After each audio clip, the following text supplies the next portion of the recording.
Assalamualaikum warahmatullahi wabarakatuh. Alhamdulillahirabbil alamin wassalatu wassalamu ala asrofil anbiya'i wal mursalin sayyidina Muhammadin wa ala alihi washabihi ajmain amma ba'du. Alhamdulillah, puji syukur kehadirat Allah Subhanahu wa taala, sudah sepantasnya kita panjatkan kepadanya karena atas limpahan rahmat dan karunia-Nya kita dapat bertemu kembali dalam keadaan sehat walafiat dengan nikmat iman dan Islam. Salam serta salam tak lupa kita haturkan kepada junjungan kita Nabi besar Muhammad Sallallahu Alaihi Wasallam. Semoga kita istiqomah dalam menjalankan ajarannya untuk terus mengenalkan Islam sebagai agama rahmatan lil alamin. Baik, kita kembali lagi di kajian Sabtu Seru Inisiatif Zakat Indonesia. Sebelumnya untuk lebih mengenal IZI, mari kita simak cuplikan video berikut ini.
Zakat is easy.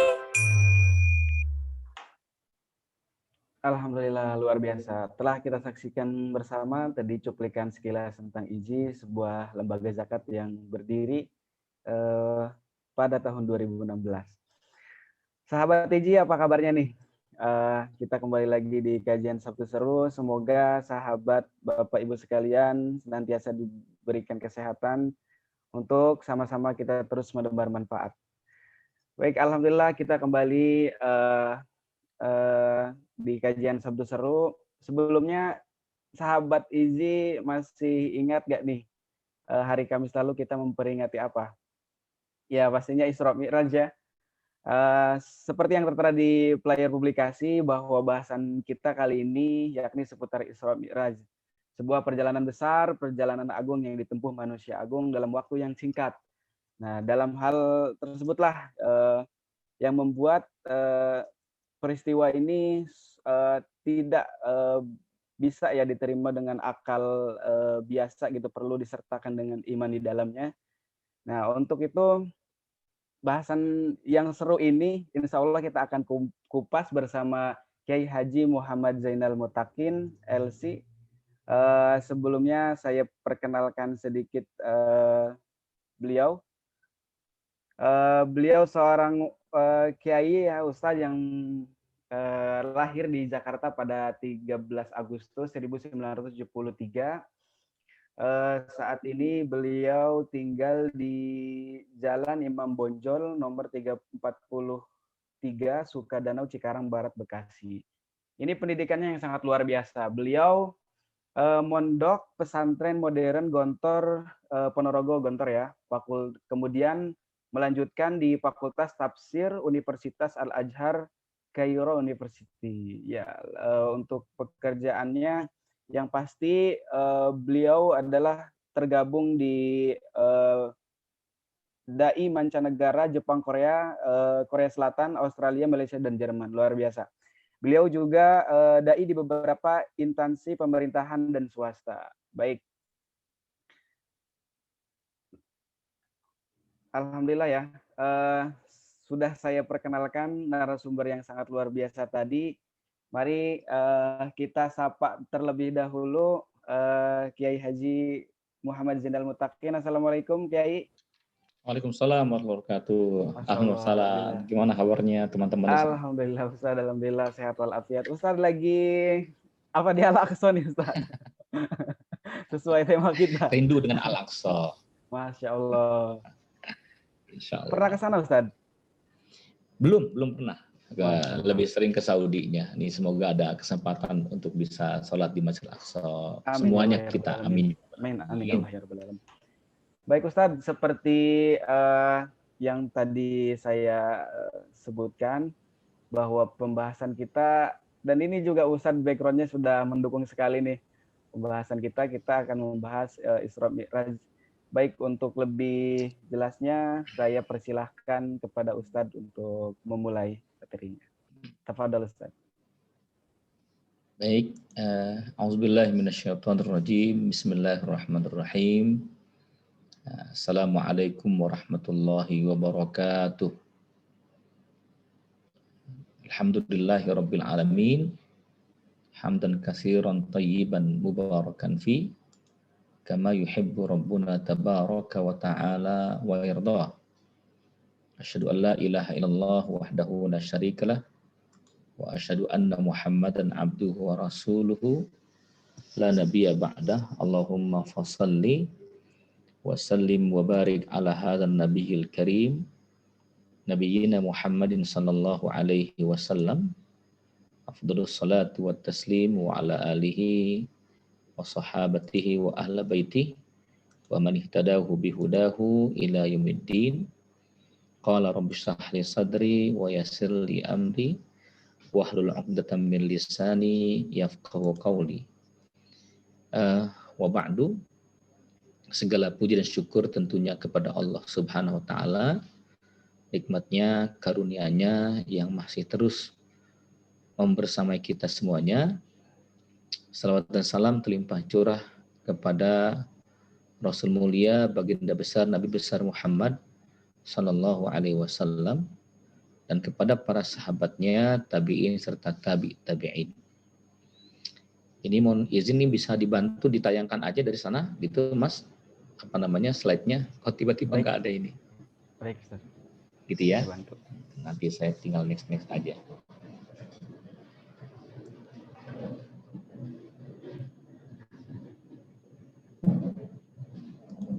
Sudah? Baik, jamaah yang dirahmati oleh Allah Subhanahu wa taala, kita bicara tentang sebuah momentum keimanan yang besar tentang Al-Isra wal Mi'raj dan esensinya. Apa yang telah Allah lakukan kepada hamba-Nya ini tidak serta-merta mudah untuk diterima oleh akal, tapi sangat mudah diterima oleh keimanan hati orang-orang yang beriman tentunya. Karena itu Isra wal Mi'raj memiliki susunan peristiwa yang sangat masuk ke dalam jiwa dan lubuk hati hamba-hambanya untuk bekal penguat dalam kehidupan, untuk bekal penguat dalam mengarungi ujian, untuk bekal penguat menggapai sebuah cita-cita mulia bersama Allah di dalam surganya. Karena itu kita membahas tentang Isra wal Mi'raj serta esensinya. Karena di dalamnya syarat dengan hikmah, syarat dengan makna yang perlu kita telusuri, tentunya dengan hati yang terbuka. Tidak seluruh masalah hidup kita diselesaikan dengan akal, tapi seluruh hidup kita akan bisa diselesaikan dengan hati. Ya, jadi kembali pasang hati kita untuk menerima sebuah pembelajaran dari kisah Rasulullah SAW yang telah diisra mi'rajkan oleh Allah Rabbul Izzah. Baik, next. Teman-teman yang dirahmati oleh Allah, sahabat Izzi yang dicintai oleh Allah Subhanahu wa taala, Syekh Safiyur Rahman Al-Mubarakfuri itu mencatat bahwa peristiwa Isra terjadi pada tahun ketika Rasulullah SAW mendapatkan wahyu yang pertama. Dan ini merupakan pendapat At-Tabari.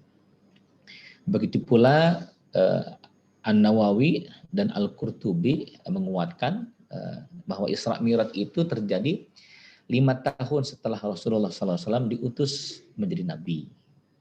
Nah, pendapat yang ketiga yang dipilih oleh Al-Allamah Al-Mansur Furi bahwa Isra wal Mi'raj itu pada malam 27 Rajab 10 kenabian.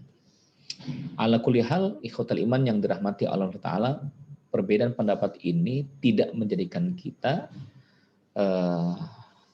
melepaskan nilai-nilai yang mulia, mengenyampingkan hikmah-hikmah yang hebat di dalam kandungan Isra wal Mi'raj tersebut.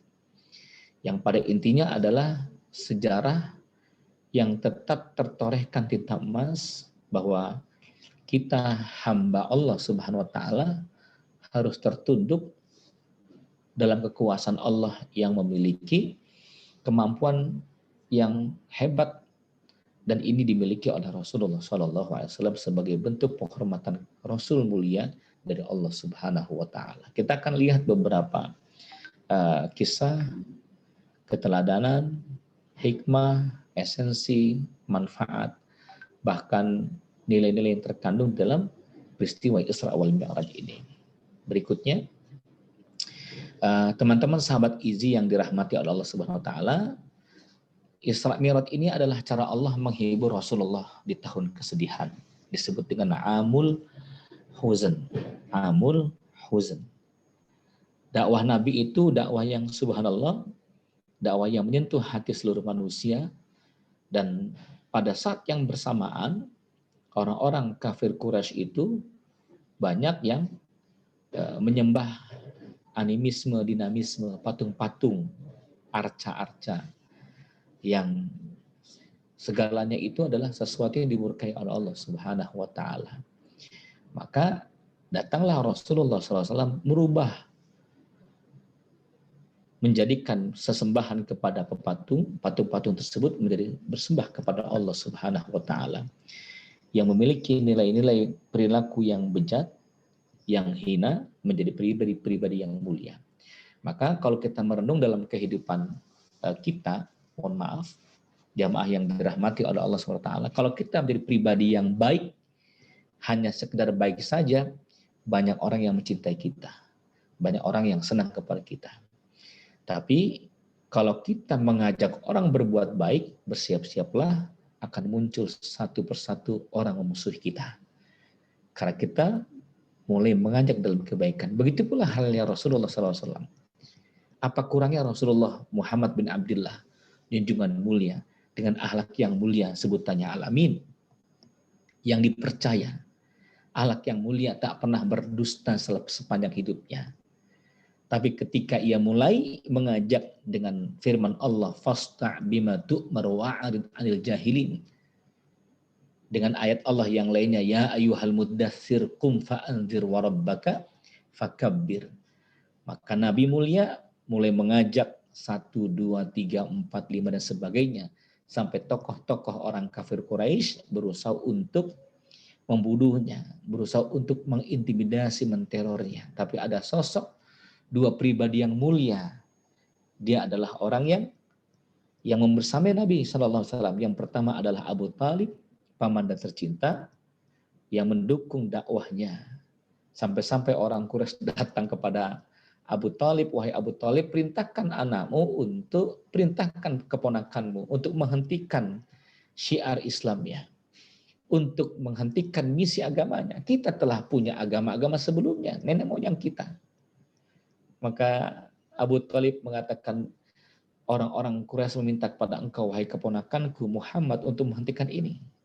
Nabi mulia tetap melakukan kebaikan-kebaikan dalam dakwah, mengajak ketauhidan.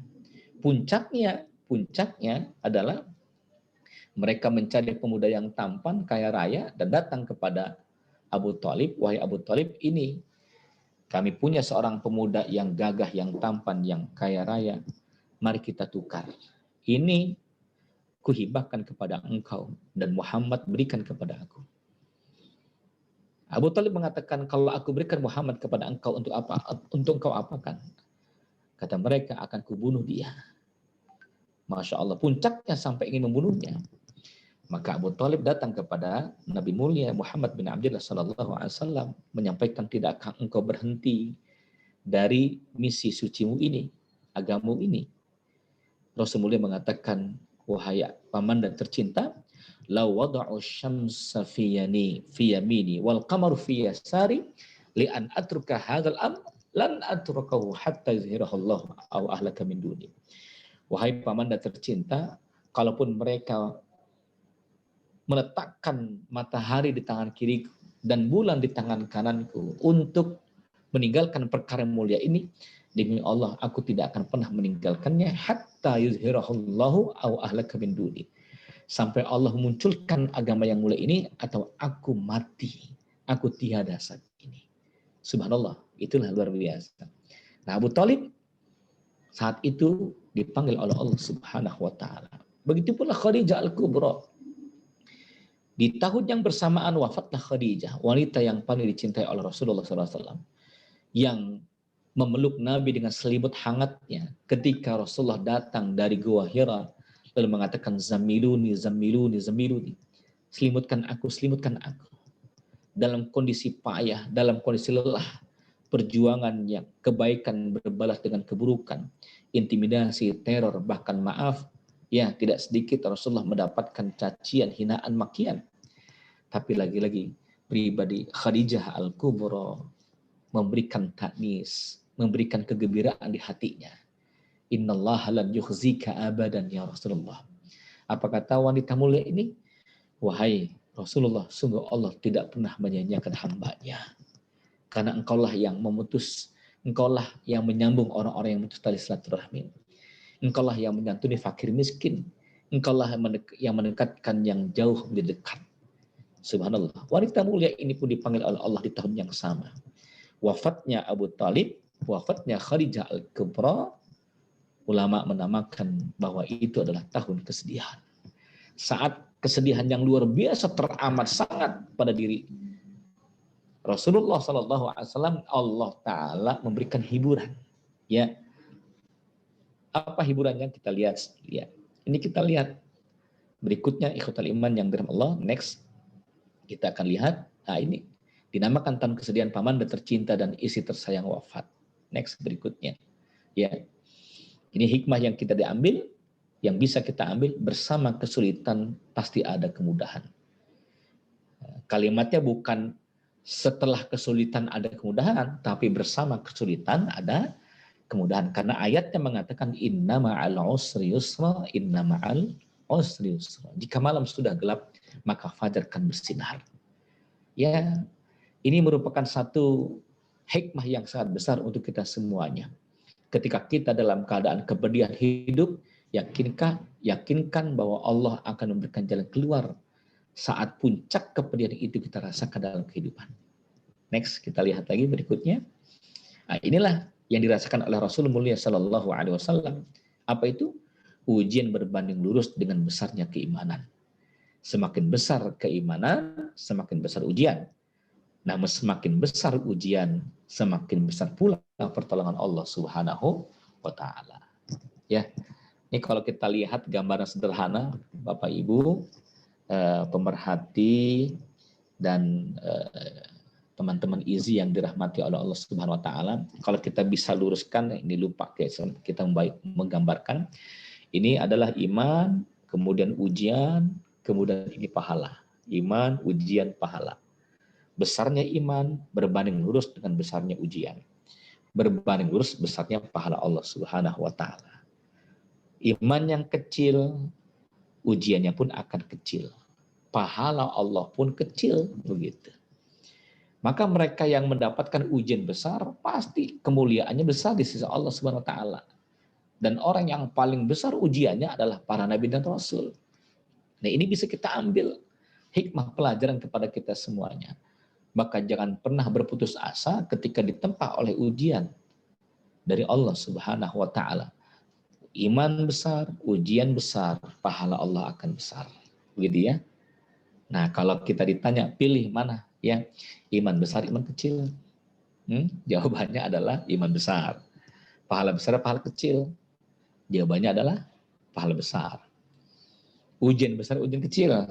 Nah, itu tuh terkadang kita memilih ujian kecil. Pasti kita mengatakan ujian kecil, ya Allah, kalau bisa penyakitnya jangan penyakit jantung, jangan penyakit paru-paru, jangan COVID, ya Allah. Kalau bisa migrain lah, nggak apa-apa, ya Allah. Kita nggak bisa menawar atau berpesan ujian itu kepada kita. Ujian-ujian yang ringan nggak bisa, karena Allah Maha tahu iman kita yang besar, pahalanya akan besar, ujiannya akan besar, begitu ya. Iman kita yang kecil, ujiannya akan kecil, pahalanya pun kecil. Nah, bagaimana menyikapinya ketika kita mendapatkan ujian besar? Lihat, pahalanya besar, lihat imannya besar, pahala besar, ujian besar. Namun pertolongan Allah Ta'ala akan besar datang. Ya, lihat Rasul mulia ini. Ya, ketika mendapatkan ujian yang hebat, tekanan dari penduduk Quraisy, dari orang-orang kafir Quraisy, intimidasi, teror, bahkan 2 orang yang dicintainya wafat, apa yang terjadi? Allah Subhanahu wa taala menganugerahkan Isra wal Mi'raj. Begitu ya. Ya, maka datanglah Buraq, ya. Masya Allah, disuruh untuk menaiki, dan muncullah ayatnya pada surat Al-Isra ayat berikutnya. Betul ya? Kita lihat tampilannya. Next. Teman-teman yang dalam Allah ini, subhanalladzi asra bi'abdihi lailan minal masjidil harami ilal masjidil aqsa alladzi barakna haulahu linuriyahu min ayatina innahu huwas sami'ul basir. Subhanalladzi, maha suci Allah yang telah memperjalankan hambanya pada satu malam dari Masjidil Haram ke Masjidil Aqsa, yang telah kami berkahi sekelilingnya agar kami perlihatkan kepadanya sebagian dari tanda-tanda kebesaran kami. Sesungguhnya dia adalah maha mendengar lagi maha mengetahui. Kita lihat beberapa tadabbur ayatnya. Next, berikutnya. Ketika Allah mengatakan subhana, ini bentuk takjub. Kenapa bentuk takjub? Ya, karena ini di luar nalar akal manusia, kejadian itu. Mohon maaf, ketika Allah Subhanahu wa taala menceritakan kisah Nabi Musa membelah lautan. Masya Allah, Nabi Musa membelah lautan. Nabi Musa tidak mengawali kisah itu dengan kalimat subhanallah, subhana. Atau kisah Isa alaihissalam yang menghidupkan orang yang mati. Atau kisah Nabi Allah Yunus alaihissalam yang ditelan ikan besar, kemudian mampu keluar dengan selamat. Masya Allah. Tidak mengawali dengan kata subhana. Tapi kisah Isra wal Mi'raj ini dengan kalimat subhana. Kenapa? Di luar batas nalar manusia. Otak kita tidak sampai. Otak kita tidak sampai untuk dapat memilikinya. Nah, ini Masya Allah. Maka teman-teman yang dirahmati oleh Allah Subhanahu wa taala, ini pelajaran buat kita semuanya bahwa kita perlu merenung dalam keadaan apapun bahwa ini adalah sebuah perjalanan suci Rasulullah SAW menghadap Allah Subhanahu wa taala. Mohon izin, ini laptopnya lowbat, saya mau ngecas dulu, mohon maaf. Silahkan, Kiai.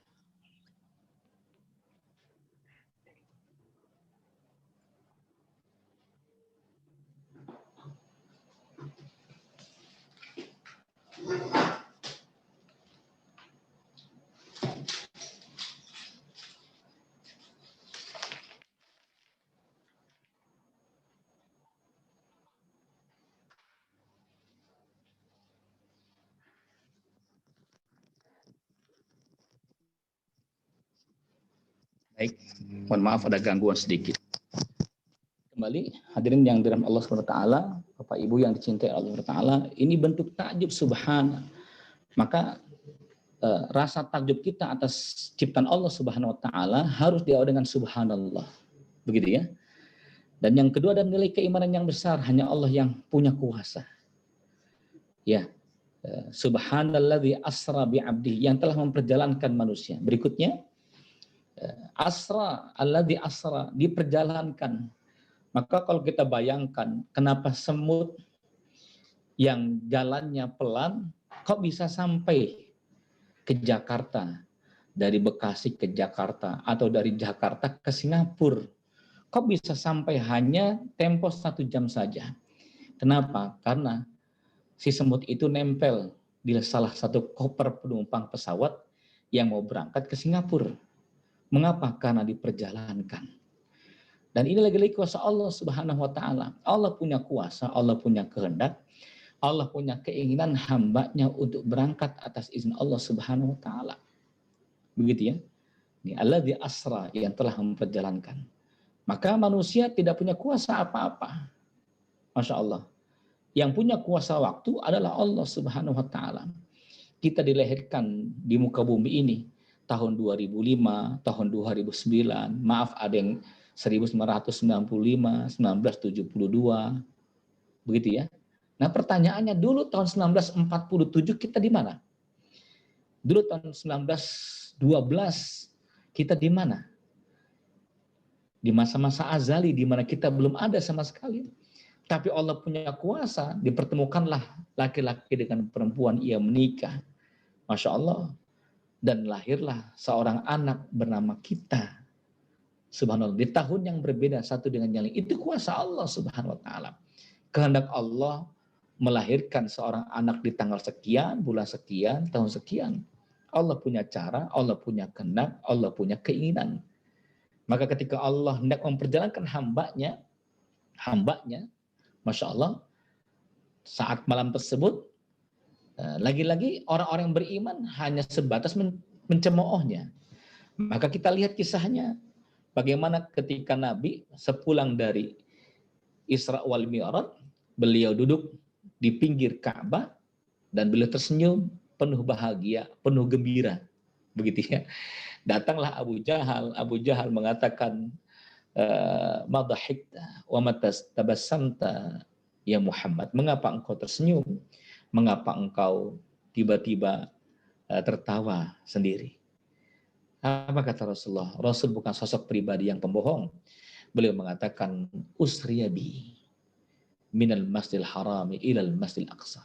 Aku diberangkatkan oleh Allah Subhanahu wa taala dari Masjidil Haram ke Masjidil Aqsa, kemudian ke Sidratul Muntaha. Dan baru pagi ini pulang, selesai urusannya. Terperanjatlah, lihat, tidak ada rasa keimanan karena ia memikir dengan akalnya. Abu Thalib, maaf Abu Jahal, mencemoohnya. Kazabta ya Muhammad, engkau pendusta wahai Muhammad. Enggak mungkin lah begitu. Maka didatangkanlah teman-temannya Abu Jahal, 1-2 orang. Lalu ditanyakan, siapa yang pernah melakukan perjalanan dari Mekah ke Palestina? Ana ya Abu Jahal. Berapa hari perjalanan? 1 bulan perjalanan. Yang lainnya 1,5 bulan. Wahai Abu Jahal, berhenti sebentar di rest area gitu ya. Itu Masya Allah. Perjalanan yang tidak sedikit itu. Kazabta ya Muhammad. Engkau berdusta wahai Muhammad. Apalagi ditambah ke langit ke-7 sampai ke Sidratul Muntaha, kazabta gitu. Beberapa sahabat Rasulullah pun dipanggilnya, engkau percaya ini dengan orang ini, si Muhammad yang telah berdusta? Diamlah 2 sahabat Nabi ini terdiam. Kata kuncinya ada pada seorang sahabat mulia, tokoh Quraisy yang telah memulai Islam yang bernama Abu Bakar As-Siddiq radhiyallahu anhu. Abu Bakar As-Siddiq radhiyallahu anhu. Itu subhanallah. Apa kata Abu Jahal? Kata kuncinya pada Abu Jahal, Abu Bakar As-Siddiq, Abu Quhafah. Lalu Abu Jahal mencari Abu Quhafah yang bernama Abu Bakar As-Siddiq tersebut. Lalu berteriak, wahai Abu Bakar, saya ingin menanyakan kepada engkau. Labbaik ada apa? Kalau ada seseorang yang mengaku dirinya telah diperjalankan dari Mekah ke Palestina, kemudian diangkat sampai ke langit, apakah engkau percaya? Lihat Abu Bakar mengatakan, manil qail, siapa yang ngomong? Lagi-lagi Abu Jahal mengatakan, iya kalau ada yang mengaku bahwa dirinya telah diperjalankan oleh Tuhannya, gitu.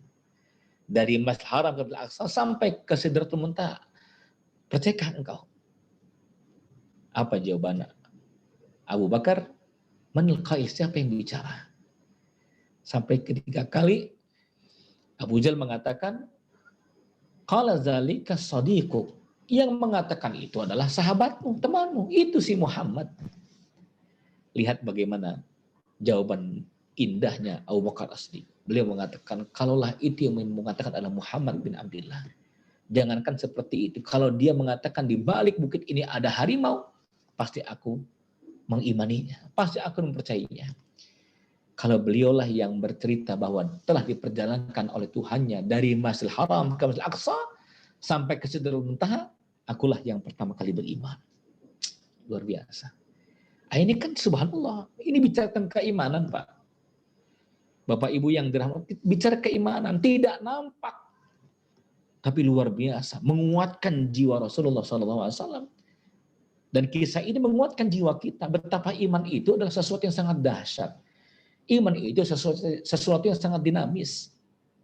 Mohon maaf, rumah yang dekat dengan masjid tidak menjamin orang itu sholat ke masjid. Rumah yang di dalamnya penuh dengan Al-Quran, bahkan dia beli Al-Quran yang dia beli dari book fair, yang indah, yang Masya Allah, yang eksklusif, yang mahal, ya yang harganya sampai, maaf ada yang 1 juta, 2 juta, mohon maaf tidak menjamin orang itu baca Quran. Di kantong kita ada uang ratusan ribu, bahkan jutaan rupiah, nggak menjamin orang itu sedekah.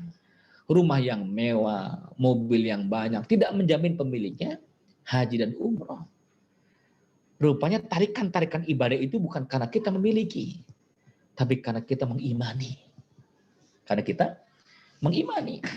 Ya, siapa sih yang mau melaksanakan sholat subuh-subuh, pagi-pagi buta, jam 4, jam 4.30, beberapa waktu lalu sampai jam 4 itu salat subuhnya. Siapa yang mau sholat jam 2 dini hari, jam 3 dini hari? Siapa yang mau berlapar-lapar lia dari jam 5 pagi sampai jam 6 sore? Siapa yang mau? Mereka yang melakukan itu karena ada tarikan iman. Itulah. Maka tidak bisa peristiwa Isra wal Mi'raj ini diukur dengan otak kita, diteliti dengan akal pikiran kita, tapi dengan iman kita. Next berikutnya, jamaah yang dirahmati Allah Ta'ala, bi'abdihi. Jadi, subhanalladzi asra bi'abdihi.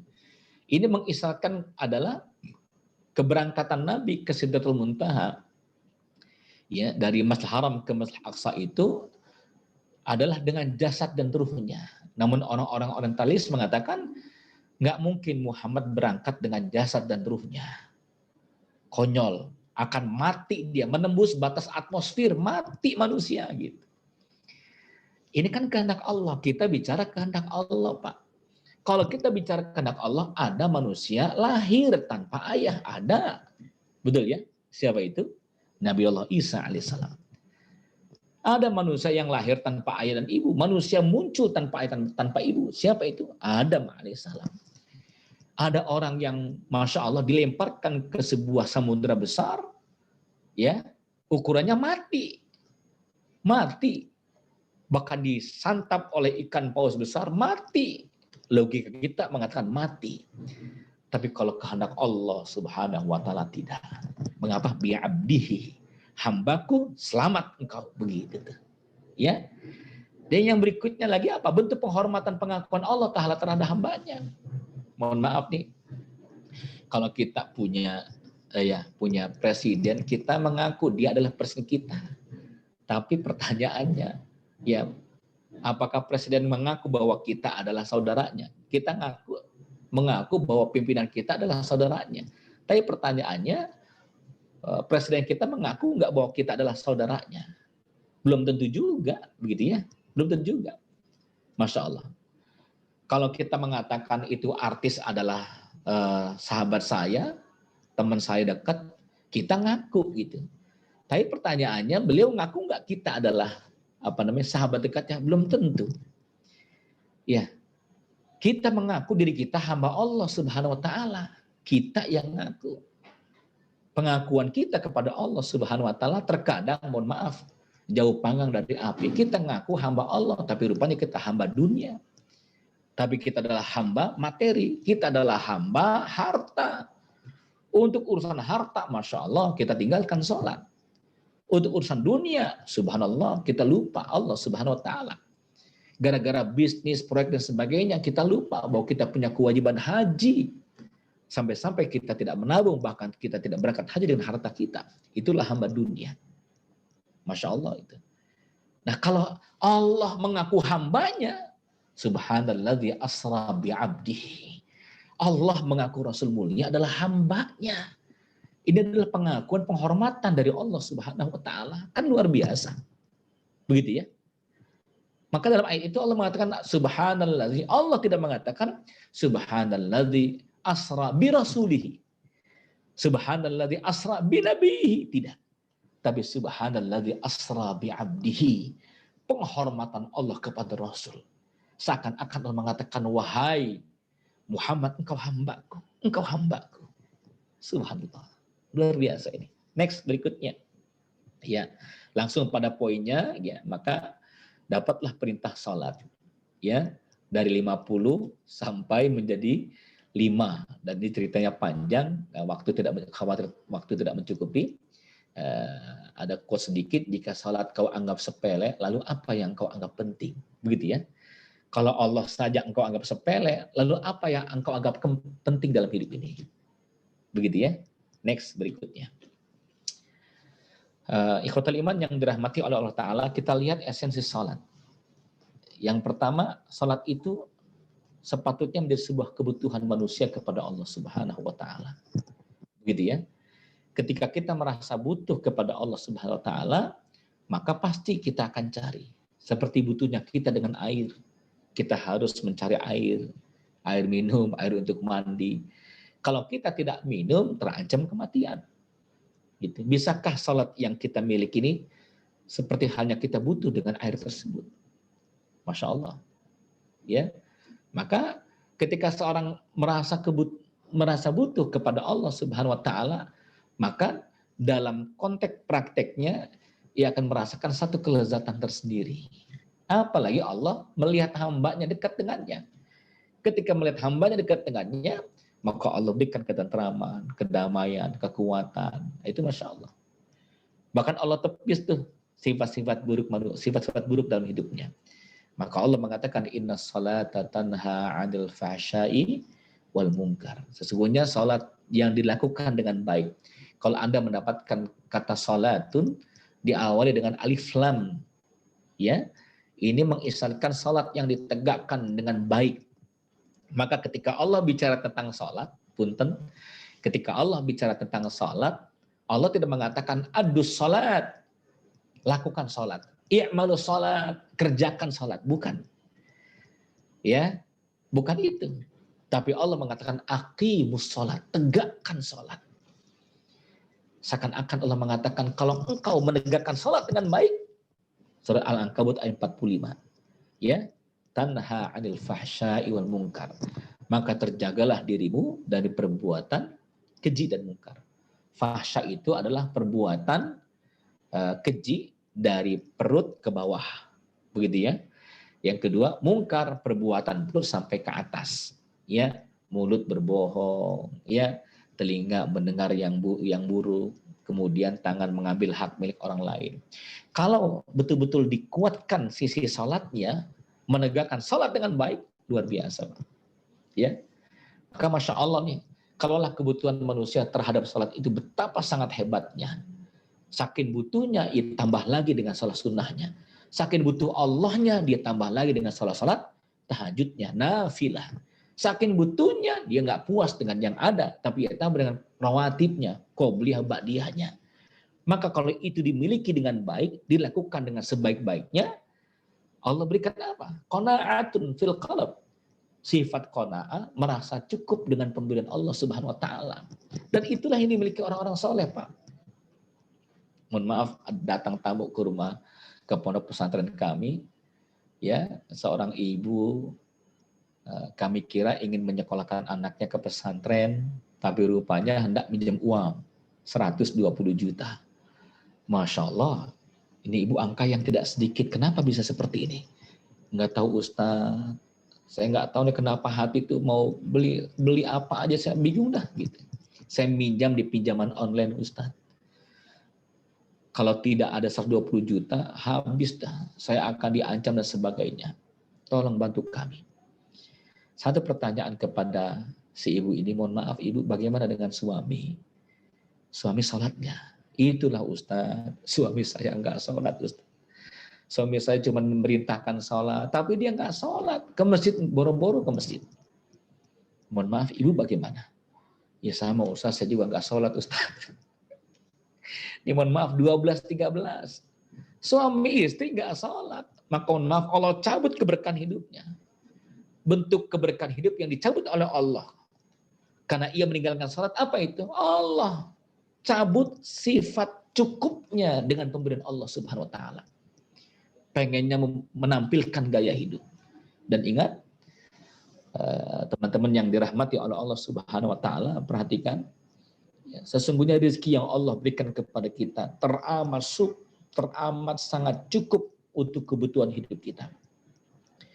Tapi rezeki yang Allah anugerahkan kepada kita tidak akan pernah cukup untuk gaya hidup kita. Begitu ya. Nah inilah pentingnya kita dalam sholat, kita butuh kepada Allah Subhanahu wa ta'ala. Dan yang kedua kita lihat apa yang saya sholat itu, merendahnya seorang hamba dan jauhnya sifat sombong.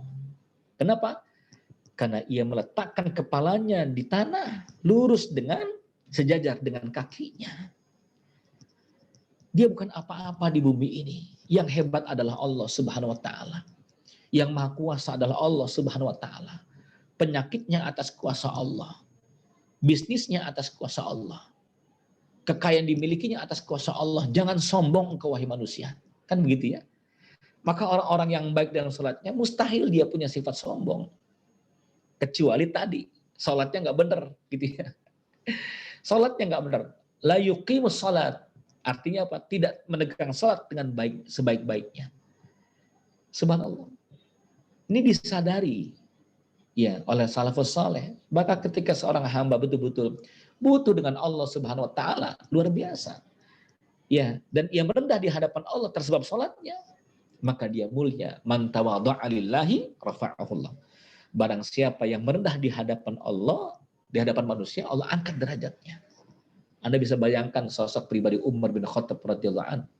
Ya, seorang Amirul Mukminin yang disegani. Sampai-sampai Rasul mengatakan, kalaulah Umar bin Khattab jalan di sebuah jalan, maka syaitan berjalan di gang yang lainnya, di jalan yang lainnya. Mengapa? Takut dengan Umar bin Khattab radhiyallahu anhu. Tapi apakah menyebabkan dia sombong? Lah, tidak. Ketika beliau melepaskan saraya, pasukan khusus ke sebuah negeri untuk berperang, dan Allah menetapkan kemenangan pada pasukan itu, seorang prajuritnya melesat dari tempat peperangan menuju Madinah untuk memberitakan, menginformasikan bahwa Allah telah menangkan pasukan Umar bin Khattab. Pasukannya dilepas oleh Umar bin Khattab. Saat itu Umar bin Khattab sedang menyamar, ya, menjadi rakyat biasa melihat apa namanya kalau kita namanya, ya, masuk ke beberapa kampung, begitu ya. Kemudian melihat apa yang terjadi di tengah masyarakat. Subhanallah, Bapak Ibu yang dirahmati oleh Allah Subhanahu wa taala, ketika beliau berjalan, tiba-tiba ada seekor kuda menabraknya dan di atas kuda itu adalah seorang prajurit. Jatuhlah Umar bin Khattab Amirul Mukminin. Orang yang di atas kuda itu prajurit yang ingin menginformasikan kemenangan tentara Allah. Dia mengatakan, wahai Bapak, mohon maaf saya menabrak Anda. Bisakah engkau antarkan kami di mana istana Umar bin Khattab? Di mana istana Umar bin Khattab? Kami tidak tahu, saya lupa di mana jalannya ini. Tolong kalau engkau berkenan, peganglah kendali kuda ini. Sampai kami ke istana Umar bin Khattab. Umar bin Khattab terdiam. Umar bin Khattab tidak mengatakan, hei saya Umar bin Khattab. Amirul Mukminin tidak. Masya Allah, maka dipeganglah kendali kuda itu, dibawanya. Sampai di pintu gerbang istana Umar bin Khattab. Masya Allah. Ya, prajurit-prajurit Umar bin Khattab mengatakan, Assalamualaikum ya Amirul Mukminin. Kaget orang yang di atas kuda itu. Engkau rupanya Amirul Mukminin. Subhanallah. Ia minta maaf, memeluk Umar bin Khattab radhiyallahu anhu. Minta maaf sejadi-jadinya. Tapi apa? Kalimat Umar bin Khattab mengatakan, la fadla ala arabiyyin, la fadla arabiyyun ala ajamiyyin illa bittaqwa. Tidak ada kemuliaan orang Arab dengan orang awam. Ya, petinggi dengan bawahan, atasan dengan bawahan, ya, pejabat dengan rakyat. Tidak ada perbedaan illa bittaqwa, kecuali takwa kita kepada Allah Subhanahu wa taala. Luar biasa. Nah, ini. Jadi esensi salat itu adalah merendah di hadapan Allah, bahkan merendah di hadapan manusia. Maka mohon maaf, ketika kita berbuat baik kepada tetangga, kerabat, sahabat, jangan disebutkan kebaikan-kebaikan itu akan menghapus pahala kita. Karena sejatinya kebaikan yang kita lakukan atas kehendak Allah Subhanahu wa taala, dan Allah lah yang menolong kita. Mohon maaf, jangan membanggakan anak yang soleh. Toh hadirnya anak yang soleh adalah karunia Allah kepada kita, pertolongan Allah kepada kita, agar mungkin kita istirahat dari kepenatan dunia.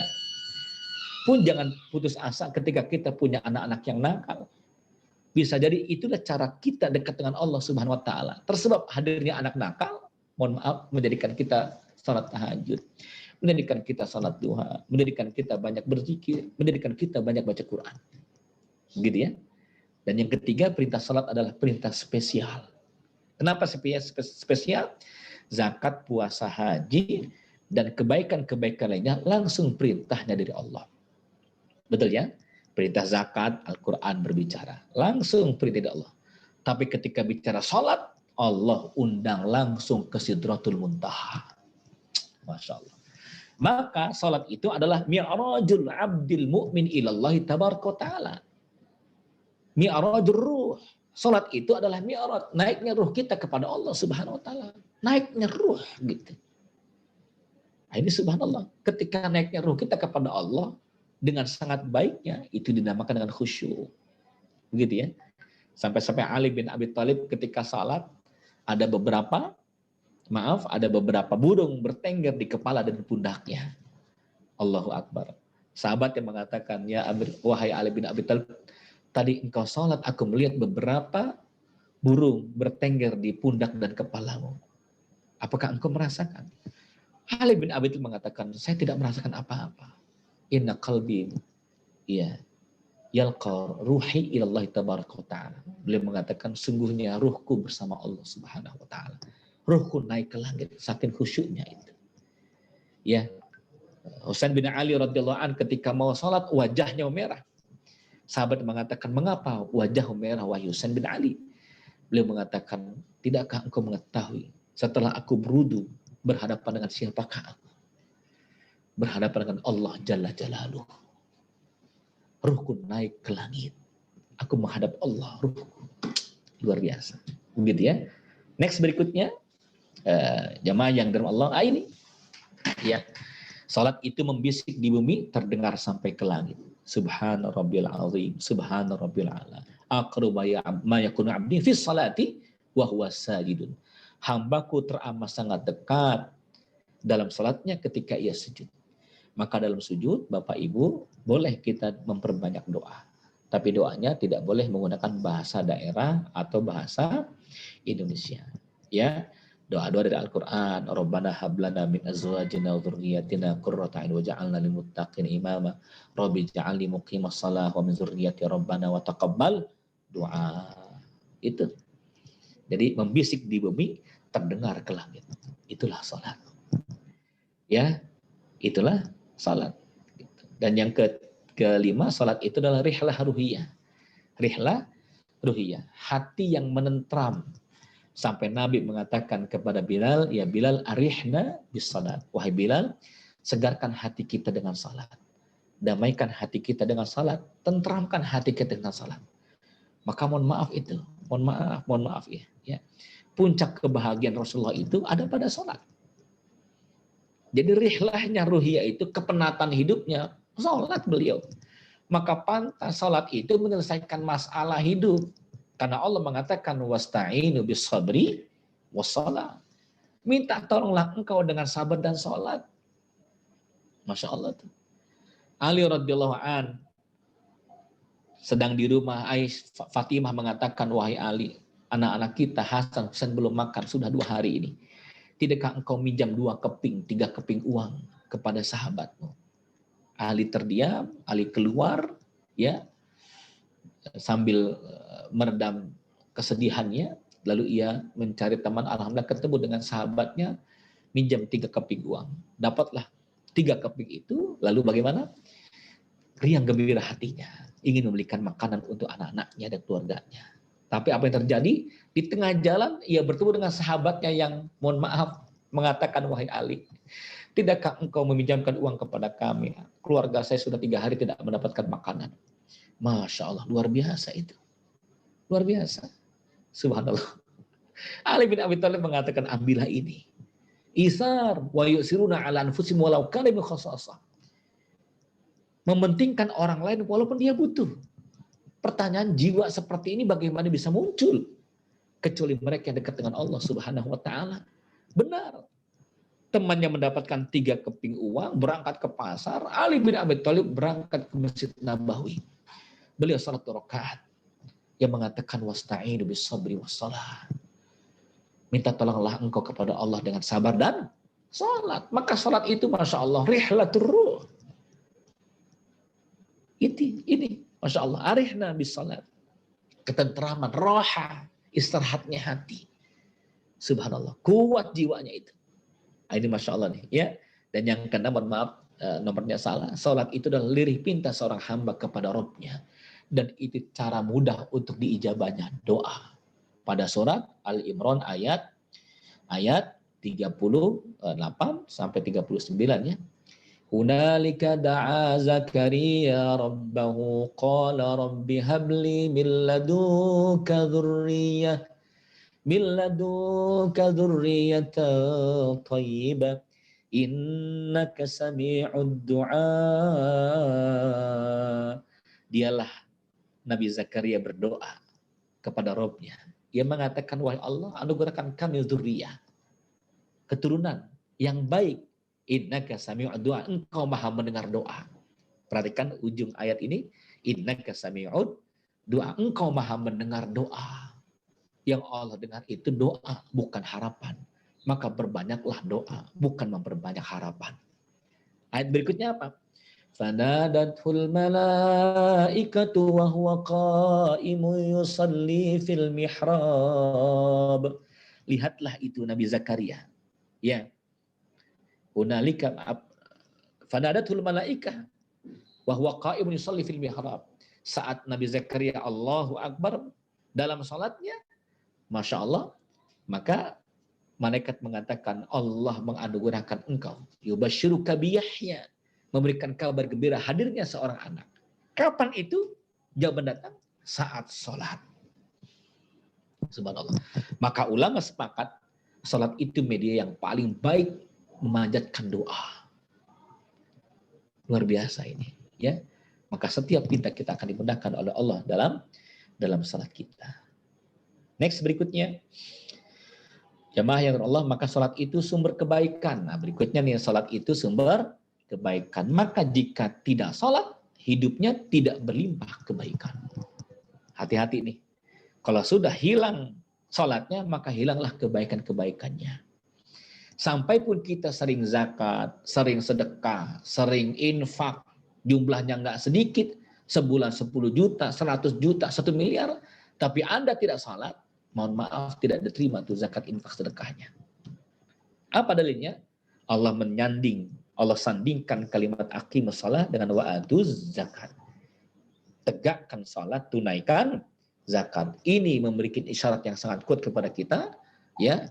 Seorang hamba kalau dirikan salat namun ia tidak berzakat, maka zakatnya tidak diterima oleh Allah Subhanahu wa taala. Mohon maaf, seorang hamba kalau sholat tapi ia tidak berzakat, maka sholatnya tidak diterima oleh Allah Subhanahu wa taala. Atau sebaliknya, seorang hamba yang tidak sholat, rajin berzakat, zakatnya tidak diterima oleh Allah Subhanahu wa taala. Maka dua-duanya harus dilakukan dengan baik. Sholat membentuk kesolehan pribadi, dan zakat membentuk kesolehan sosial. Gitu ya.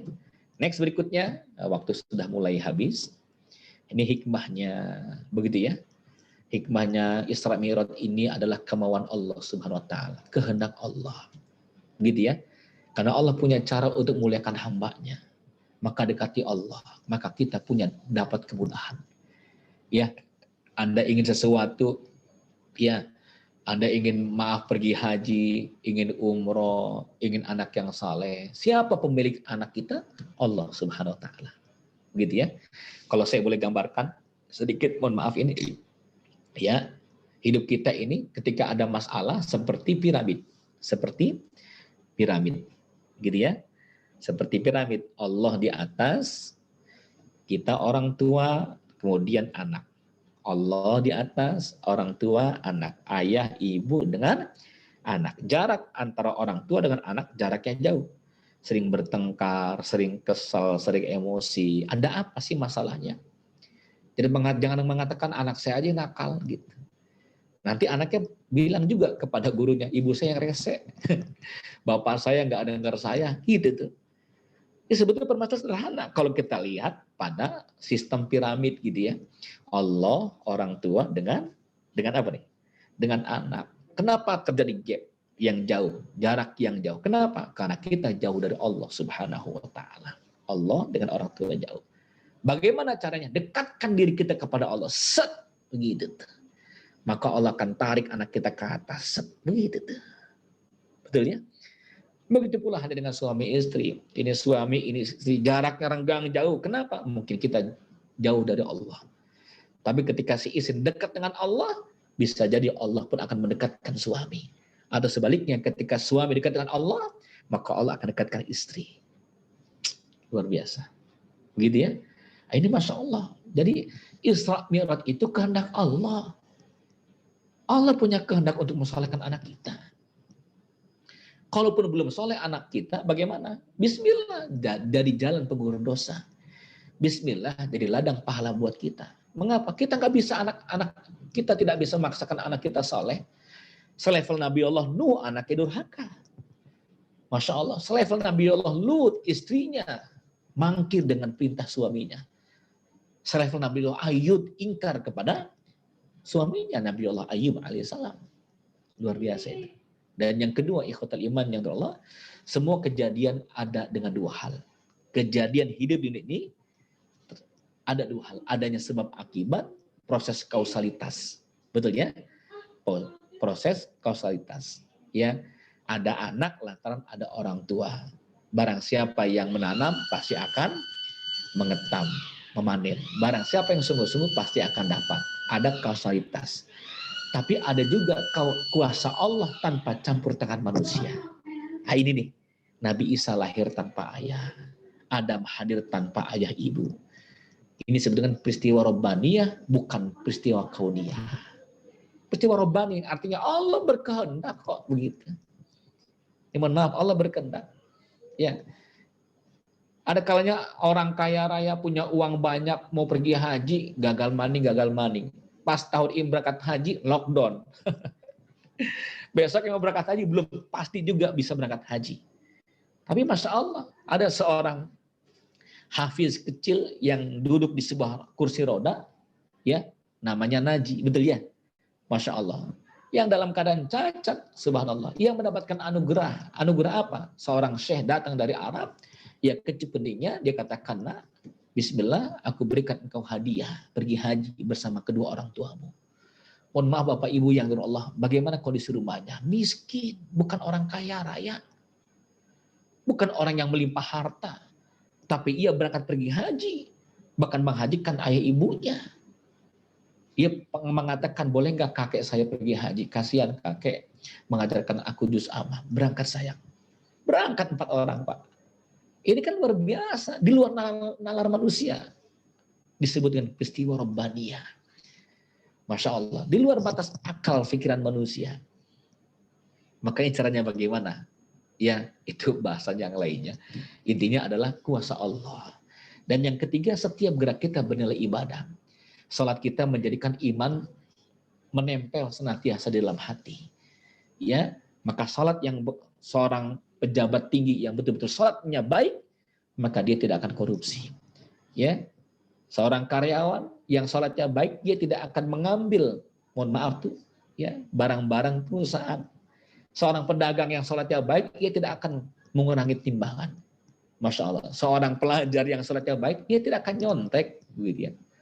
Seorang guru yang salatnya baik, dia akan amanah, memberikan pengabdian yang terbaik kepada anak-anaknya. Dan yang keempat, hikmah di balik Isra Mi'raj itu adalah nilai kehambaan. Janganlah bergeser. Bahwa kita hamba Allah, bukan hamba dunia, bukan hamba harta. Kita ini hamba Allah. Ketika kita mendapatkan kesulitan, seperti halnya Nabi Allah Musa alaihissalam, diperintahkan untuk berangkat engkau kepada Firaun. Dia telah melampaui batas. Apakah Musa mengatakan, ya Allah, itu Firaun kaya raya. Kenapa engkau tidak perintahkan Nabi Sulaiman berhadapan dengan Firaun? Bukan itu kalimat Musa alaihissalam. Atau, wahai Allah, kenapa engkau tidak hancurkan dengan petir menyambar tubuhnya? Karena dia sudah kelewatan. Engkau sendiri mengatakan itu, wahai Allah. Innahu tagha, dia sudah melampaui batas. Bukan itu kalimat Musa. Tapi Musa mengatakan, qala rabbi shrah li sadri. Ya Allah, lapangkan hatiku. Maka salat itu adalah melapangkan hati, menerima takdir Allah Subhanahu wa taala. Bahasa mudahnya nerimo, ridho dengan ketetapan Allah Subhanahu wa taala. Gitu ya. Dan yang kelima, nikmat tertinggi adalah bertemu Allah. Ya. Jadi salat itu adalah bertemunya seorang hamba dengan Allah Subhanahu wa ta'ala. Allahu Akbar. Engkau yang maha besar ya Allah. Ya, mohon maaf, hartaku kecil, rumahku kecil, jabatanku kecil. Aku bersama engkau ya Allah Subhanahu wa ta'ala. Maka muncul pribadi-pribadi yang kuat. Begitu ya. Ini kiranya teman-teman yang Allah, terima kasih atas kebersamaan bersama Izzy. Dan semoga Allah Subhanahu wa ta'ala memberikan kemudahan kita untuk senantiasa mengkhusyukkan salat kita, memperbaiki salat kita. Dan barang siapa yang memperbaiki salatnya, maka Allah akan memperbaiki rezekinya. Barang siapa yang memperbaiki salatnya, maka Allah akan memperbaiki hatinya. Barang siapa yang memperbaiki salatnya, maka Allah akan memperbaiki kehidupannya. Begitu kiranya. Astaghfirullah li wa lakum. Wassalamualaikum warahmatullahi wabarakatuh. Waalaikumsalam warahmatullahi wabarakatuh. Masya Allah, luar biasa. Syukron jazakallah khair Kiai atas penyampaiannya. Insya Allah banyak ilmu dan hikmah. Tadi sangat menarik Kiai apa yang disampaikan. Bahwasannya dalam rangkaian agung kebesaran Allah tersebut, juga Isra Mi'raj ini merupakan bentuk hiburan ya Kiai ya. Atas Rasulullah di tahun kesedihan. Tadi Kiai menyampaikan wafat paman dan istri tercinta, juga penindasan yang tiada henti dari kaum kafir. Alhamdulillah tadi juga Kiai banyak bahas putar sholat yang kita sebut biasanya oleh Isra Mi'raj ya Kiai. Yeah. Alhamdulillah tadi Kiai bahas tuntas, dan ini juga alhamdulillah sudah banyak pertanyaan yang masuk Kiai ini. Baik. Ada 5 pertanyaan, saya izin bacakan. Nah, ini pertanyaan pertama nih, Kiai. Izin bertanya, boleh lebih diperjelas lagi terkait buraq yang saya dengar wujudnya kuda putih bersayap. Wujud kuda seperti itu sering digambarkan pada film-film animasi atau dongeng. Apa benar buraq sejenis kuda Pegasus yang sering digambarkan? Itu, Kiai, pertanyaan pertama. Silakan, Kiai. Ya, bismillahirrahmanirrahim. Terima kasih atas pertanyaannya. Ini ada di dalam hadis sahih, begitu ya, tentang kondisi buraq. Tidak kecil dari bighal, keledai, pun tidak begitu besar dari kuda. Dan itu anugerah Allah Subhanahu wa taala sebagai kendaraan Nabi.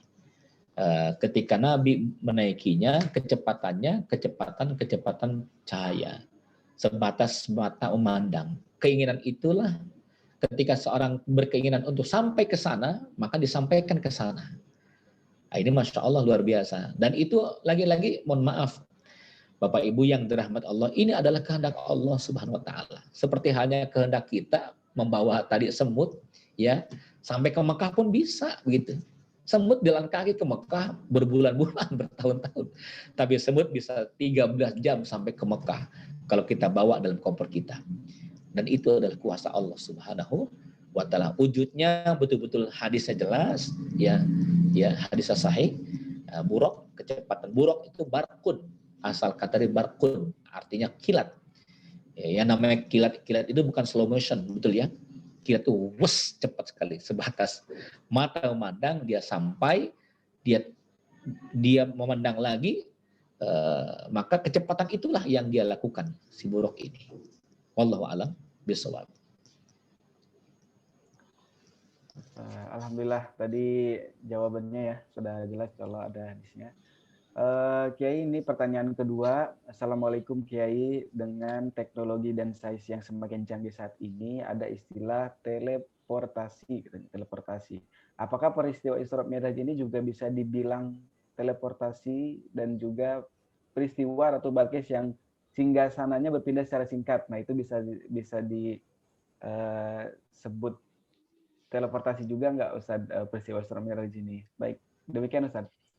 Baik, bismillahirrahmanirrahim. Terima kasih ini atas pertanyaannya.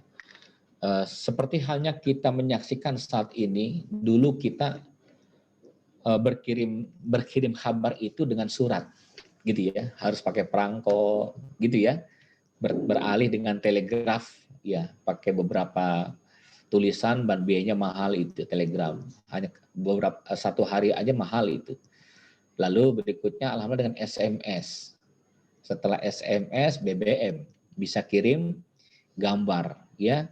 Masalah sekarang sudah teknologi canggih, kita bisa seperti ini di tempat yang jaraknya jauh, ya kan, Zoom. Ya, orangnya ada di Bekasi, beberapa teman-teman ada yang di Jawa Tengah, Jawa Timur, bahkan kita kemarin pas Izi memberikan santunan ada yang dari Jerman, Prancis, Belgia, kan begitu ya, Australia. Pertanyaannya, pernahkah kita melihat gambar itu terbang ke Jerman, gambar itu terbang ke mana? Ke Australia, kan tidak terlihat gambarnya itu. Ini mengisyaratkan kepada kita, subhanallah, masya Allah, ya, bahwa akal manusia pun diberikan pembelajaran oleh Allah Subhanahu wa taala. Sesuatu yang gaib, yang mungkin dulu sesuatu itu aib dan tidak mungkin terjadi, bisa jadi terjadi. Atas kuasa Allah dengan kehebatan sainsnya. Tapi lagi-lagi kehebatan otak dan akal manusia pun lagi-lagi terbatas dengan kehebatan Allah Subhanahu wa taala yang mampu memindahkan singgasananya dalam hitungan sekejap mata. Ya, Ratu Bilqis, kan kisahnya begitu ya, pada kisah Nabi Allah Sulaiman alaihissalam. Begitu pula hanya dengan buruk ini. Lagi-lagi atas kehendak Allah Subhanahu wa taala. Mohon maaf ketika kita melihat peristiwa Isra Mi'raj ini hanya dengan kacamata akal pikiran kita, Anda tidak akan mendapatkan hikmahnya. Hikmah itu didapati setelah kita mengimani, meyakini bahwa kemudian hikmah Allah berikan. Tapi kalau Anda tidak menerima dengan iman, maka hikmah tidak akan diberikan. Begitu ya. Tapi bukan serta-merta ibadah Islam ini adalah doktrin 100%, tidak. Tapi bisa akal manusia untuk bisa menerimanya. Termasuk diantaranya fitrah. Fitrah itu nggak bisa dibohongin, Pak. Contoh ini, ya kan? Wa idza raqibu fil mawji da'u Allah mukhlishina lahuddin. Ketika orang-orang di atas kapal yang berlayar di samudra yang luas, pecah kapal itu seperti kapal Titanic. Ya, di dalamnya ada orang-orang non-muslim, ada orang kafir, ada orang-orang yang ateis, mengaku hidupnya tanpa Allah, tanpa Tuhan. Tapi ketika kapal itu pecah, mereka mengatakan apa? Oh my God. Oh my God. Dia mengatakan, oh Tuhanku. Kenapa? Fitrah, Pak. Fitrah. Begitu ya. Jadi lagi-lagi, Masya Allah, bukalah akal pikiran kita, bukalah hati kita untuk senantiasa menerima kebenaran dengan keyakinan dalam hati, sehingga Allah berikan hikmah kepada kita. Ya, wallahu a'lam bishawab. Alhamdulillah, Masya Allah, luar biasa. Tadi sangat relevan sekali ya, permisalan yang dicontohkan Kiai, bahwa dengan Zoom aja kita, nalar kita kadang terbatas ya, Kiai, apalagi dengan sebuah keagungan Allah. Baik, Kiai, masuk ke pertanyaan berikutnya. Ini ada pertanyaan ketiga ya, Kiai. Pertanyaannya seputar sholat. Ini pada saat sholat, kenapa malah muncul pikiran-pikiran kotor dan jahat? Apakah itu benar-benar godaan syaitan, atau memang ada sifat atau perilaku buruk yang tersimpan dalam diri kita sendiri? Nah, demikian Kiai pertanyaannya. Baik, bismillahirrahmanirrahim. Terima kasih atas pertanyaannya. Memang terkadang muncul pikiran-pikiran sebelum sholat. Emang syaitan itu tidak akan pernah berhenti untuk menumbangkan manusia, gitu ya. Dan itu janji syaitan kepada Allah, akan aku jatuhkan, akan aku hancurkan manusia sampai hari kiamat kelak. Begitu ya. Jadi dicari sisi kelemahannya, terus jangan sampai melakukan kebaikan. Maka muncullah dari bisikan-bisikan ke dalam lubuk hati kita untuk memikirkan apa? Mohon maaf, sholatnya ibu-ibu, sholat subuh, mikirin sarapan anak. Betul ya? Ini kira-kira sarapannya apa, nasi uduk atau nasi goreng atau spaghetti sama oncom, ya Allah gimana ini ya. Ya sholat subuhnya bapak mikirin nanti lewat mana ini supaya nggak macet ya, apa lewat jalan arteri atau lewat tol gimana ya Allah. Itu pikiran kita masuk, kita lupa bahwa kita sedang akan mau berhadapan dengan Allah Subhanahu wa taala. Dan mohon maaf, ini sesuatu yang tidak baik. Maka bagaimana pantas sekali kalau kita dituntut untuk menyegerakan diri datang ke masjid dengan wudhu yang baik, diawali dengan qobliyah. Qobliyah itu sejatinya adalah untuk warming up, pemanasan bahwa kita akan menghadap Allah Subhanahu wa taala. Tidak berbicara saat azan, Masya Allah, bahkan berdoa setelah azan, lalu meluruskan hati, sampai Nabi mengatakan shollu sholatal muwadda' atau shollu sholatal muwaddi', sholatlah engkau seperti sholat yang terakhir kali. Bagaimana kalau kita sholat terakhirnya duhur ini? Kalau ada berita informasi, ya akhi, Mas Agus, nanti jam 2 akan meninggal dunia. Gimana kira-kira Mas Agus? Salat duhur kita ya Allah, Allahu Akbar. Nggak kebayang bahwa kita akan ditraktir makan nanti jam 1. Ya, nggak kepikiran sama sekali walaupun nanti orang tua akan, maaf almarhum, almarhum orang tua sudah meninggal dunia dan abang kita akan membagikan harta warisan dan kita mendapatkan uang 2 miliar. Nggak kebayang sama sekali. Yang terbayang adalah saya akan mati ya Allah. Allahu Akbar. Shollu sholatal muwaddi'. Yang menjadikan kita khusyuk dalam salat adalah ihdaru 'azamatallahi fi qulubikum, menghadirkan keagungan Allah Subhanahu wa taala. Ya, terlebih ketika kita ditimpa musibah, masalah, ujian, maka ujian yang menjadikan kita lebih dekat dengan Allah itu lebih indah, lebih mulia ketimbang kenikmatan-kenikmatan yang menjadikan kita jauh dari Allah Subhanahu wa taala. Begitu ya. Jadi belajar lagi tentang fikihnya, belajar lagi tentang adab-adab sholatnya, begitu ya. Kita mohon maaf mau menghadap presiden aja ada protokolernya, betulnya. Yang rapi, nggak boleh, mohon maaf itu bahkan nggak boleh bawa handphone, Masya Allah. Ini terkadang, ya Allah, sampai handphone aja bunyi kita bisa matiin tuh saat sholat itu. Ya, wallahu a'lam bishawab. Maka ayo kita sama-sama perbaiki sholat kita. Wallahu a'lam bishawab. Masya Allah, luar biasa. Ya, emang godaannya luar biasa kayak sholat itu. Bahkan yang tadinya lupa aja kadang suka inget gitu, naruh sesuatu. Tapi tadi sudah tips-tipsnya kita sudah dikasih tahu ya oleh Kiai. Bahwa salah satunya juga dengan mengingat kematian ya, bahwa ini adalah sholat terakhir kita. Mudah-mudahan itu bisa menjadi untuk kita lebih khusyuk gitu. Nah ini Kiai, kita masuk ke pertanyaan keempat. Ini masih seputar sholat nampaknya. Assalamualaikum warahmatullahi wabarakatuh. Kiai, saya ingin bertanya mengenai berdoa dalam sujud. jika setelah melakukan gerakan sujud lalu membaca doa dalam bahasa Arab, kemudian meminta kepada Allah mengenai hal lain dalam bahasa Indonesia, apakah boleh? Jazakallah khair Kiai. Itu Kiai pertanyaannya. Baik, bismillahirrahmanirrahim. Lagi-lagi doa dalam sujud yang dibolehkan adalah doa-doa dari Al-Quran, doa-doa dari hadis Rasulullah SAW. Betul ya? Seperti doa Nabi, Allahumma qsim lana min khasyatika ma tahulu bi baina wa baina ma'siyatik. Ya, sampai terakhir doa tersebut dari Rasulullah SAW. Atau doa ulama mengatakan masih boleh doa yang pakai bahasa Arab.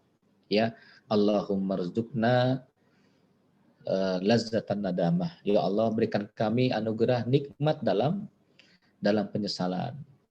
Warzuqna husnul khatimah. Ya Allah, anugerahkan kami husnul khatimah. Itu masih ada ulama yang bolehkan. Begitu ya. Jadi masih boleh dalam bahasa Arab dan itu konten doanya sangat baik kepada kita. Ya, Allahumma rzuqna rizqan halalan thayyiban mubarakan. Dan yang paling penting kita pahami bahwa Rasulullah itu doa yang paling banyak sampai menyebabkan beliau menangis itu hadis dari Aisyah. Bahkan Rasulullah sampai basah janggutnya pun sampai basah kain sajadahnya. Satu doa yang sering diulang-ulang. Apa itu? Ya muqallibal qulub, tsabbit qalbi ala dinik. Ya muqallibal qulub, tsabbit qalbi ala dinik. Subhanallah, Nabi mulia yang sudah diampuni dosanya, yang sudah terjaga dari Allah Subhanahu wa taala, yang sudah dijanjikan surga, punya doa seperti itu. Wahai yang membolehkan hati, tetapkanlah hatiku dalam taat kepada Engkau. Ya, bagaimana dengan kita? Belum ada jaminan surga, ya, bukan orang yang istimewa, bukan orang yang terbaik dari hamba Allah, bahkan banyak dosa, dan tidak ada jaminan kita mendapatkan surga, tapi kita nggak pernah minta doa seperti itu. Gitu ya. Maka perbanyak doa. Ya, bagaimana dengan bahasa Indonesia? Boleh, tapi tidak boleh diucapkan. Hanya ada di dalam hati, tidak boleh dilafalkan. Hanya ada di dalam hati.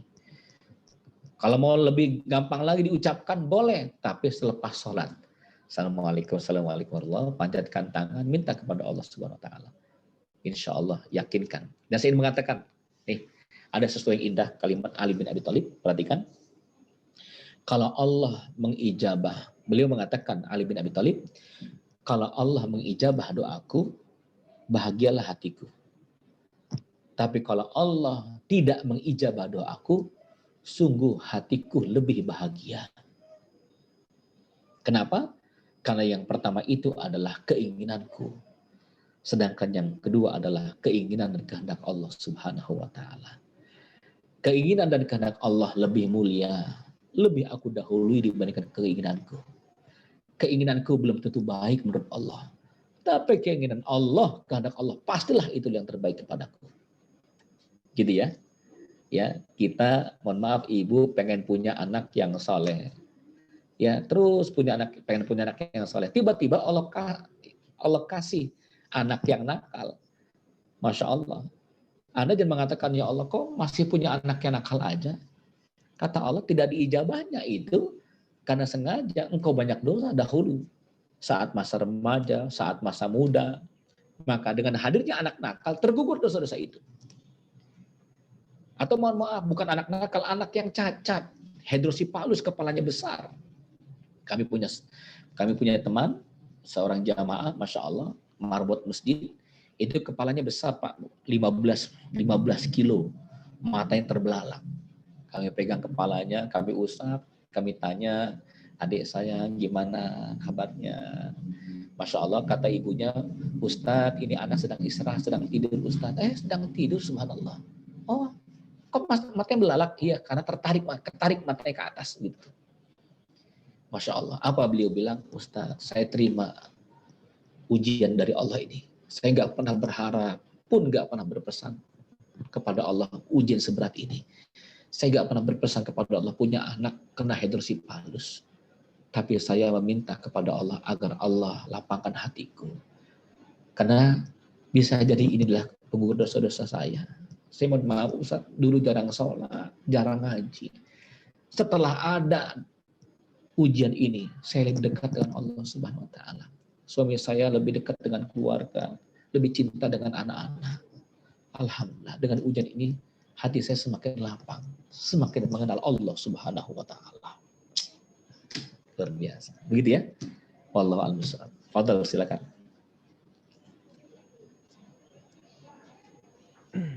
Masya Allah, alhamdulillah. Demikian tadi jawabannya sahabatnya yang bertanya.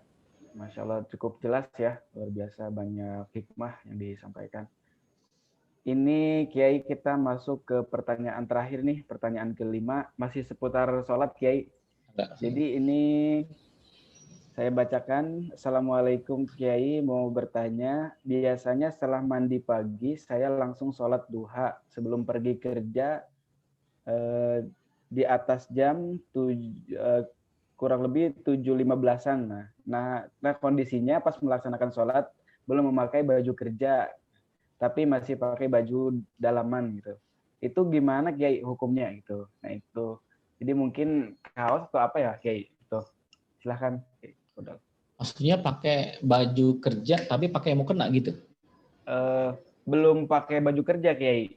Jadi mungkin masih pakai baju santai dalaman gitu Kiai. Santai terus sholat dengan baju pakai santai mukena gitu? Tapi pakai mukena aja gitu. Jadi pakai kaos dalam, pakai mukena, belum pakai baju kerja gitu. Gitu Kiai. Sepertinya maksudnya. Gitu. Iya. Inti daripada syarat sahnya sholat itu adalah masuknya waktu, begitu ya, suci dari hadas kecil dan besar, kemudian bagi wanita dan laki-laki tertutup auratnya. Laki-laki auratnya dari betis sampai ke pusarnya, sedangkan wanita itu auratnya adalah seluruh tubuhnya kecuali telapak tangan dengan wajahnya. Kalau dalam bahasa Arab, pakaian yang lebar itu yang tidak membentuk aurat tubuh namanya maqani'un.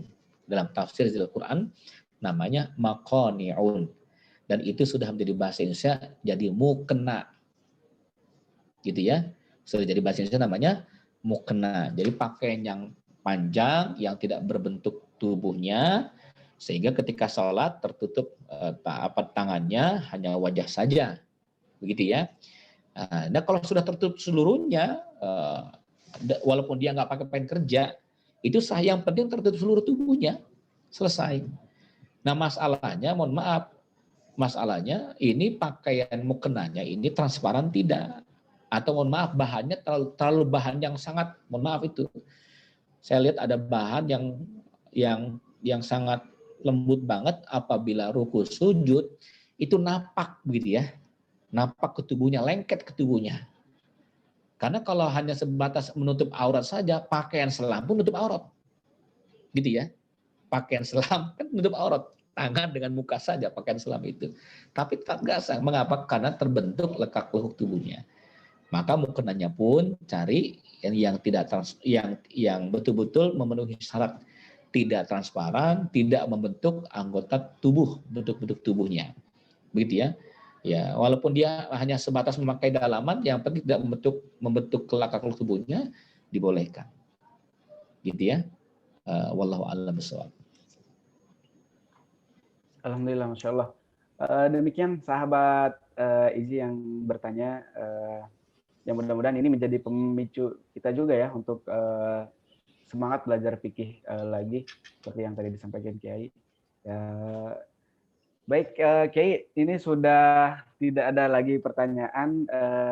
Mohon untuk mungkin Kiai ada kesimpulan, terus nanti mohon keikhlasannya untuk disempurnakan dengan doa sekalian, Kiai. Demikian. Baik, terima kasih. Baik, teman-teman yang Allah, jamaah yang dirahmati Allah, ini sudah mendekati Ramadan. Sebaiknya kita tetap menjaga istiqomah dalam ketaatan kepada Allah. Kata Umar bin Khattab radhiyallahu anhu, sungguh hidupku di dunia ini tidak akan pernah bahagia kecuali dengan 3 hal. Sungguh hidupku di dunia ini tidak akan pernah bahagia kecuali dengan 3 hal. Yang pertama adalah al-jihadu fi sabilillah. Karena aku jihad di jalan Allah Subhanahu wa taala. Yang kedua, bahagiaku ini adalah ketika meletakkan keningku di atas sajadah cinta Allah, cintanya. Apa itu? Qiyamul Lail. Dan yang ketiga, liqaul ikhwan, ketika aku berkumpul dengan sahabat, saudara untuk mencari ilmu, melingkar dalam taat mencari ilmu. Nah, itulah kebahagiaannya Umar bin Khattab. Ada 3, jihad di jalan Allah, qiyamul lail, dan mencari ilmu bersama ikhwan, saudara-saudara di jalan Allah Subhanahu wa taala. Artinya apa? Ayo semarakkan kita dengan ilmu. Ilmu sebagai nutrisi bagi amal kita. Ya, pintu gerbang pemahaman terhadap ilmu adalah amal adalah ilmu kita. Maka jangan pernah bosan mencari ilmu. Dan mohon maaf, jangan pernah jenuh mencari ilmu. Karena dalam mencari ilmu ada keberkahan.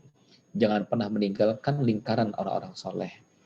Kenapa? Karena di antara mereka ada yang punya kebiasaan ibadah yang doanya melangit, membuka pintu langit. Mungkin ada saudara kita yang rajin sedekah, ada sahabat kita yang rajin sholat malam, ada sahabat kita yang rajin puasa, ada sahabat kita yang baktinya kepada orang tua sangat hebat. Mintalah doa kepada mereka, karena kita tidak tahu dari lisan mereka Allah mengijabah doa-doa kita. Termasuk majlis yang mulia ini. Semoga Allah mengijabah kita dan mengijabah setiap hajat-hajat kita semua. Jadi Allah mudahkan urusan kita. Allahumma salli ala sayyidina Muhammad wa ala alihi wa sahbihi wa barik wa sallim ajma'in. Walhamdulillahi rabbil alamin. Hamdan na'imin, hamdan syakirin, hamdan hamidin, hamdan yuwafi ni'amahu wa ikafi mazida. Ya Rabbana lakal hamdu wa lakal mulku kama yanbaghi li jalali wajhika wa 'azimi sultanik. Allahumma ahsina aqibatana fil umuri kullaha wa ajirna min khizyi dunya wa 'adzabil akhirah. Allahumma rabbana hab lana min azwajina wa dhurriyyatina qurrata a'yun waj'alna lil muttaqina imama. Allahumma inna nas'aluka ridhaka wal jannah wa na'udzubika min sakhatika wan nar. Allahumma barik lana fi Rajab wa Sya'ban wa ballighna Ramadan. Ya Allah ya Rabbana, berkahkanlah usia kami di bulan Rajab dan Sya'ban ini ya Allah. Sampaikan usia kami di bulan Ramadan ya Allah. Ya Allah, ridho kami pada Ramadan. Sampaikan usia kami di bulan Ramadan. Berikan kami kelezatan sama tarawih. Berikan kami kerinduan untuk berbuka puasa dan sahur di bulan Ramadan. Berikan kami kelezatan dalam qiyamul lail. Ya Allah, sampaikan usia kami sampai Ramadan ya Allah. Berikan kami nikmatnya salat tarawih ya Allah. Berkunjung dengan keluarga, berbuka puasa dengan orang tua. Ilahana ya Rabbana. Ampuni dosa ayah ibu ya Allah. Pagi siang malam memikirkan kami, membesarkan kami. Pagi siang malam berdoa tak kenal henti, bahkan berpuasa untuk anaknya. Ya Allah, jangan haramkan surga untuk ayah ibu tercinta. Jangan haramkan surga untuk emak, untuk bapak, untuk abah dan umi. Bahagiakan sisa usianya ya Allah. Mudahkan segala urusannya. Lapangan alam kuburnya. Birahmatika ya arhamar rahimin. Allahumma rabbana zalamna anfusana wa illam taghfir lana wa tarhamna lanakunanna minal khasirin. Allahumma rabbana hab lana min azwajina wa dhurriyyatina qurrata a'yun waj'alna lil muttaqina imama. Rabbi ja'alni muqimas shalah wa min dhurriyyati rabbana wa taqabbal du'a. Ya Allah, jadikan anak-anak kami anak-anak yang mendirikan salat ya Allah. Jangan biarkan mereka ya Allah meninggalkan salat. Jangan biarkan mereka bergelimang dengan dosa dan maksiat. Allah, jaga hati anak-anak kami. Muliakan mereka, bahagiakan mereka. Berikan ilmu di lubuk hatinya. Terangkan dengan cahaya ilmu ya Allah. Birahmatika arhamar rahimin. Allahumma rabbana atina fid dunya hasanah wa fil akhirati hasanah wa qina adzabannar. Bifadlika subhana rabbika rabbil izzati amma yasifun wa salamun alal mursalin walhamdulillahi rabbil alamin. Astaghfirullahaladzim. Assalamualaikum warahmatullahi wabarakatuh. Waalaikumsalam warahmatullahi wabarakatuh. Jazakallah khair Kiai atas banyak ilmu yang disampaikan. Mudah-mudahan insya Allah ini menjadi bekal kita semua ya, sahabat IZI yang hadir pada kesempatan kali ini. Syukuran jazakallah sekali lagi Kiai sudah berkenan mengisi di kajian Sabtu Seru Inisiatif Zakat Indonesia. Baik, saya selaku pembawa acara Agustiana Fajri mohon undur diri, mohon maaf atas segala kekurangan kehilafan. Wabillahi taufiq wal hidayah. Wassalamualaikum warahmatullahi wabarakatuh. Waalaikumsalam. Syukran Kiai. Afwan, jazakallah. Terima kasih. Salam untuk semuanya, jaga kesehatan. Amin. Ya, minal alamin. Terima kasih semuanya. Barakallahu fiik. Assalamualaikum warahmatullahi wabarakatuh. Waalaikumsalam warahmatullahi wabarakatuh.